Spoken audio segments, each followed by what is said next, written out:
చేస్తావా? కొంపంతా ఉండేవాళ్ళే కదా. ఎప్పుడు ఇట్లా చీరలే కడతావా? ఇంటి దగ్గర 2 పీలికలు వేసి తిరుగుతావా?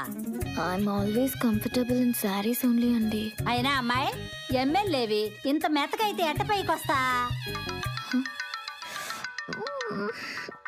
బామ్మ అర్జెంట్ ఫోన్ ప్లీజ్.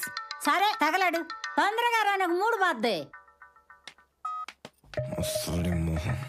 ఏంట్రా? వామ్మో అత్తయ్య, ఏంటిది? 10 నిమిషాల్లో అమ్మాయిని అంత భయపెట్టేశారేంటి? అప్పుడే ఏమైందే? ఇప్పుడు వస్తదిగా, చూపిస్తా. తాట తీస్తా కొడక. పోర్ల కాలేజ్ పక్కన బార్ ఓపెన్ చేసావేంది బద్మాష్? బగాయించుడా బిడ్డ. నీకెవడో హెల్ప్ చేస్తుండంట, గా సన్నాష్కి చెప్పు. గంటల దుకాణం బంద్ చేయకపోతే స్టేషన్ల వడేసి తిరక్ కట్టించి మరీ కారపొడి గురిపిస్తారోయ్.